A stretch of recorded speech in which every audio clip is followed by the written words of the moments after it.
Entertainment. It comes in various shapes, sizes, styles, and stories. All these forms are presented for specific demographics. Teenage girls like Twilight, and older women like what the fuck? Men like sports, and teenage boys like superheroes beating up minorities from an unknown world. It's true, I'm one of those boys. Demographics create a certain group that must then be listened to and followed and constantly maintained in the field of entertainment in order to sustain a decent viewership and keep business booming. The shonen demographic within Japanese anime markets itself to young teenagers by mainly having its stories focus on young characters, flashy powers, and fan service. Many anime connoisseurs, especially Young Defiant, I miss the old days of quality anime for real anime fans such as myself. Shut your stupid believe that most shonen anime nowadays has become stale, as they think, you usually just got this one young guy who wants to be the best at something, and then he meets a bunch of people through either accident or forceful interaction, and then they end up becoming undying followers of his because he saved them from getting an ass whooping. And these people usually consider shonen as only a particular group of simplistic stereotypes that are to then sprout additional intrigue in the wide variety of other demographics anime has to offer. Although this is the case for most shonen, even the most uptight and diehard anime fan can say that they usually mainly care about the subject matter and how said subject matter is presented. If you just got another show about a young group of like-minded students trying to be the best at something, then the show must at least introduce an obstacle that has a deeper purpose or is entirely new in both theory and practice. Or your animation needs to be clean as fuck. So anyways, to summarize what I'm going to be doing in this video, I want to focus on how the shonen takes particular concepts and removes their platitudes, and how various shows may either make them stand out or become just as respected as their counterpart.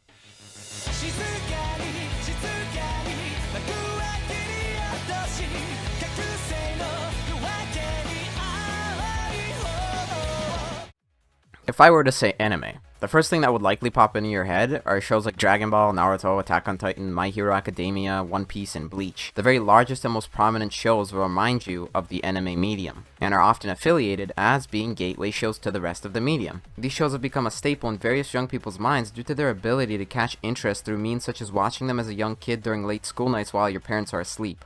Or perhaps you watch the entirety of the character's journey come full circle as you see them grow up from youthful and stubborn to mature and wise. I myself can even consider myself as one of these people when it comes to Bleach. Rukia, best girl, don't at me. As although many do not enjoy the way Bleach turned out during its final days, my love for its dedication from the creator of making sure these characters at least had some form of progression in their life made me proud of where it ended off, manga included. Although I cannot speak on the basis of my own experience for these other shows, I am aware Naruto and Dragon Ball are shows that managed to resonate with many who had difficult childhoods, as Goku and Naruto are both orange clothing wearing, spiky haired, food loving protagonists, but both had unbreakable wills and morals which they stuck with. Their moral principle being that they put their friends and family's needs first, thus signifying their ability to weigh the value of life in their own hands. But since most of the shows stated have either ended or are ending, various other shows are meant to take the place of the older ones. These new shows are now inclined to being other people's gateway anime since they now sprout a specific desire for a specific type of show. The simplicity of the execution of interesting worlds, art styles, characters, and cliffhangers introduced in newer shows such as Jujutsu Kaisen, Demon Slayer, Promised Neverland, is enough to have people drooling for more. Everybody is currently loving Jujutsu Kaisen for its reuse of similar concepts such as a beautiful hand-to-hand combat system, hidden society of magic users, and morally ambiguous plots. Everybody likes Demon Slayer because it gets straight to the point in both its simplistic revenge story, over-exaggerated yet charming characters, and its beautifully captivating fights. And The Promised Neverland feels like it ended with enough emotional resonance from its various personalities to just end it right there. But then it smacks us with a cliffhanger that gives me Toy Story 3 vibes, as well as a feeling that anything can now happen. What all these shows come down to is their ability to take any basic foundation of storytelling and give them to us through their very own blend of the adventure, action, and fantasy genres. And as a result, it keeps viewers' blood pumping and ready for more.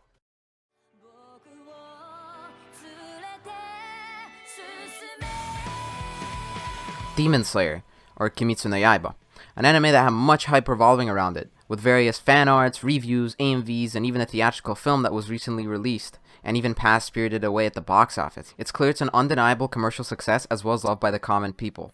The show follows Tanjiro, a young boy whose family is killed by demons, and only surviving sister is turned into the very thing his family was killed by, a demon. Now he must go on a journey with various individuals to find a cure to save his sister and turn her back into a human, as well as kill the demon who murdered his entire family. An interesting character-driven concept in theory for sure, but is it in practice? Yes and no. I'm gonna start off by saying, originally I did not like Ufotable's Demon Slayer. Okay, I know. But to see if my opinion would change, I rewatched it in its entirety just for this video, and I can safely say, perhaps I treated you too harshly. I now understood that its popularity made me expect the Dark Knight of anime, and thus that is why it fell flat in being such a huge success for me the first time round. I saw people fanning over that one pink-haired big boob chick on Twitter, and I felt like I was missing something and enjoying it. Demon Slayer is extremely overrated, but only if you allow it to be. My main gripe with the show was how whenever I met a new character, I said, "Oh, another clingy, obnoxious, and overly snazzy character," because there was already an abundance of existing loud characters. Stay away from us! I'm warning you! It's to be a nightmare! My knee! Shut the fuck up! Who, if they were less straightforward and instead more professional in their disposition towards viewers, then I'd have probably liked them more. But if it gets some more time to cook in the oven with additional seasons, then I can definitely begin to compare it to that of the original Big Three. Its current problem lies with having its characters be taken at face value due to their straightforward presentation.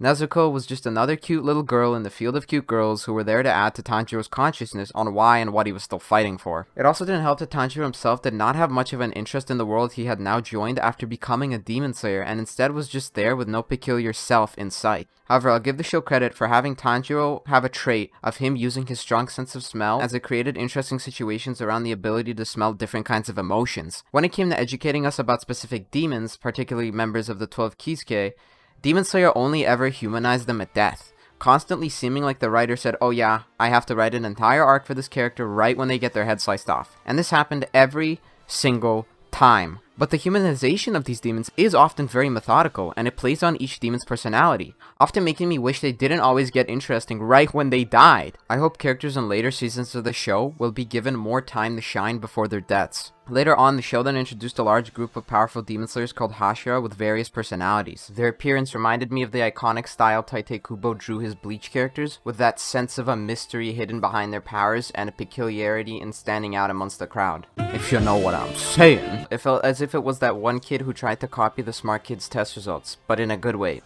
if that makes any sense. The problem was that it introduced too much at the end of the season, as having all the Hashira felt unnecessary and could have been instead put as an introduction for the possible events that occurred in the next season. It appeared to try and shove too much at once, and as a result became overwhelming in demonstrating all of these different people. Demon Slayer took this character, and this character, and this character, and this character, and overwhelmed us with personalities the moment we laid eyes upon them. The only Hashira that appeared to be given enough time to shine was Shinobu Kocho, as her appearance, mannerisms, and beliefs gave rise to a mature and deep individual whom I wish to see more of as the story changes and progresses. But of course, take everything I just said with a grain of salt, as I don't know where the manga ends up going, as the anime still hasn't adapted any of those parts, so my opinion on every single character may change as the story progresses. Oh boy, time to start fanboying. The Soul Society arc from Shonen Jump's Bleach. Within this arc, the leaders of the Soul Society, called Soul Reaper Captains, were slowly introduced by each being given time to shine. We also didn't instantly know the entirety of these characters, as their true purpose was to be revealed at a later time. As a result, it created various sub-stories in this arc to explore and develop. Each captain was put under circumstances that humanized and put weight onto the actions they carried out. Sajin Kamamura wore a mask out of shamefulness of his animalistic appearance. Byakuya Kuchiki wished to uphold the ways of his royal bloodline but still loved his sister. Kenpachi Zaraki was one who sought a true life or death battle. Each of these distinctive moments had revealed different and conflicting motivations of characters but did not overstay its welcome due to it having more time in future episodes to add to these characters and their motives. The Soul Society arc had given enough time to clarify, solidify, and at times change these characters in one single arc. That is why it is considered to be one of the most personified arcs in all of anime. Prior to the arc, we were only given very limited but believable lore about Soul Reapers and their duties, such as the monsters which they fought called Hollows and their origins, as to stay within the headspace of Ichigo Kurosaki's simple and unaware knowledge of the world of the dead. What I mean to say is that if Demon Slayer were to go the route of the Soul Society arc and introduce its characters and their various conflicts, then the story will become just as polished. As for where it stands now, I'm likely just gonna go ahead and read the manga and see what actually happens. I can still and always say though, that Demon Slayer's ability to give each person an aura through mere visual design and unique traits is evident, and I give my respect to it, as it feels just as clear and sure of itself as the characters did in Bleach. As although I do not remember the pink-haired big boob girl's name, I remember her madly erotic and starstruck presence when being on screen. Her fun and expressive mood and overly caring tone are enough for many watchers to consider her as a livid and entertaining character, and had I been looking for such a person, then I would have probably loved her as well. Demon Slayer is an overrated anime, but after a second watch and a deeper analysis of its contents, I can safely say that I understand why everybody likes it, as now, I like it as well.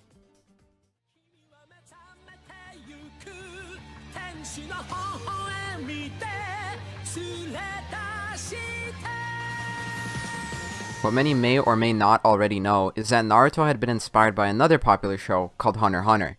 You may have already heard that name from some other YouTuber or have seen it yourself. And if you have seen it, then you probably know Hunter x Hunter is a show that was given its reputation for a reason. It's a show that restructures and realistically alters the events which transpire, with in-depth power scaling, foreshadowing of characters' true intentions, and constant assessments of humanity's impact on the world. I don't think you could ever even call Naruto by any of the compliments I just gave to Hunter x Hunter, because Naruto strayed too far from ever even being on par with Hunter x Hunter after the Pain arc. Hunter x Hunter began a simple adventure starring a bright-eyed and hopeful young kid named Gon, who wished to become a mercenary called Hunters in order to learn about his past. We were then instantly thrown into the Hunter exam arc, and met various characters with much mystery shrouded behind their reasoning for taking the exam. This Hunter exam was different from the Chunin exam from Naruto because it frequently needed to problem solve as well as have settings that gave rise to different relationships and conflicts that were much more varied in particular habitats and talents than anything offered in the Chunin exam. If I were to quickly summarize the entire Hunter exam via Naruto's Chunin exam, then it would be that the entire Hunter exam was basically the first part of the Chunin exam. As the further the characters made it into the exam, the more complex, ambiguous, and worrisome the tests became for the characters to overcome. And unlike in Bleach, Naruto, or Dragon Ball, fight sequences and strategies of each character were never given away in order to have the upper hand. Thus, the addition of a realistic approach to combat and not knowing what your opponent may do next made this look like it was a show for big boys. As the show continued on, it was clear that the story would only get more difficult to recount if you were not prepared for frequent information and rules given for you to follow. As one of the most difficult power levels I had to recount just for this video was the rules of Nen. Nen being the magic force aura thing that Hunter x Hunter's characters used in order to fight. Unlike when chakra in the later parts of Naruto just became a bag of power weighed through one person saying, "Whoa, he's on a whole different level," or he absorbed the overpowered monster and became even more overpowered. Nen is instead used to solve various fights, as well as open up opportunities for more flexible techniques. The mere demonstration of an enemy's powers or combat specialties may have taken dozens of times for a main character to fight in order to fully expose and reveal their tricks and movements due to the additional layers Nen added. I swear, this shit was more complicated than trying to do algebra in 11th grade. I'm kind of a dumbass when it comes to that kind of stuff. The Nen system almost got so deep to the point of becoming an entire biology class in and of itself. You got fucking basic moves, then you got 3 advanced moves for only one of the basic moves, but then there's also classes that you're born with, to specialize with, meaning you can only have this and that, but not as much of this, because this requires that much when you don't have this. To take my mind off these mental gymnastics, let's talk some politics, shall we? Attack on Titan's final season is currently airing, and just like Hunter x Hunter, it's a show that started simple with its concepts and became more multi-layered the further it existed. The story began with our main character Eren Yeager, who looked like he had nothing special going for him at first. Eren lived in a city covered by walls with his mom, dad, sister, and Armin. The wall was there to protect him from big naked humanoid man-eating creatures called Titans. Then after a certain event changed Eren's life forever, he decided he needed to kill all them Titans by joining a group that specialized in defending the walls from said Titans. And then we realized Eren was actually kind of a bitch boy more than anything else. But as time went on, we learned more about Eren and other characters' motivations. These motivations opened up opportunities to other aspects of the world of the show. And before you knew it, moral political dilemmas had become the point of origin for not only characters' choices, but also their purpose in life and what their end goal may have been.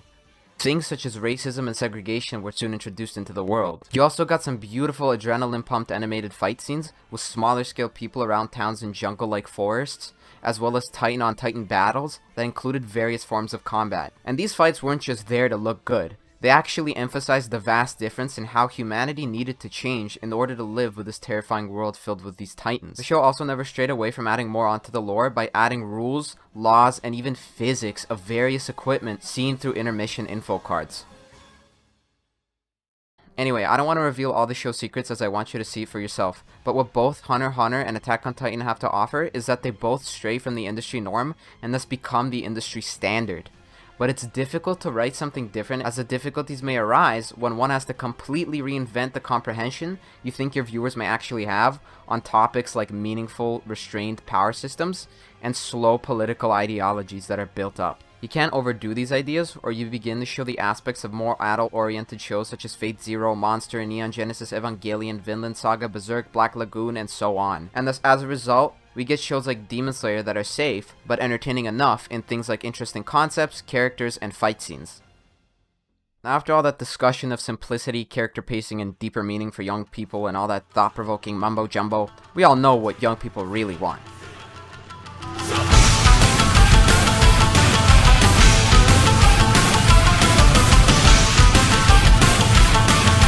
Even though I recently tend to stay away from watching shows just for the spectacle, I can't help it at times and end up watching the latest episodes of My Hero Academia, 7 Deadly Sins, or even Boruto. And now to compliment Demon Slayer to keep you from tearing my ass apart. Kimetsu no Yaiba has some of the best looking fights in anything I've ever seen. Its blend of Ufotable's signature look of using unnoticeable CGI, dynamic camera movements, and multi-layered lighting makes me eyegasm and gives dimension and depth to its environments. I felt that every cut made to Tanjiro's body during his fight with the Kisuke Rui felt like they cut deep and left a long-lasting wound, and they did. And unlike Bleach, its brutal injuries on characters caused them to become fatally wounded without any bullshit, "I'm still alive because I was saved last second."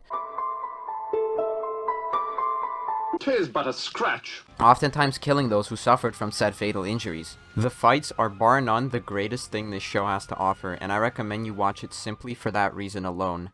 My Hero Academia is by far the most hype I have ever received from simple fights, especially when Midoriya did that fucking Delaware Detroit smash and the music kicked in and it was just...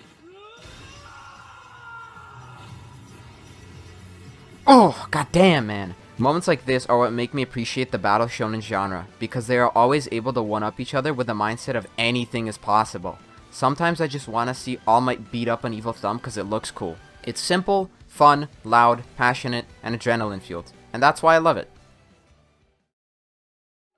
And that concludes the video. Once again, I'm happy you guys made it to the end. As you can probably tell by my voice, I'm still getting the hang of my own narrative style, but I want you guys to know that I'm just a weeb like any of you, and I want to join the conversation of all things anime. Anyways, a like would be much appreciated, as it shows you want more of this stuff. I also recently updated my channel description, which says I'll be posting these video essays on this channel every Friday.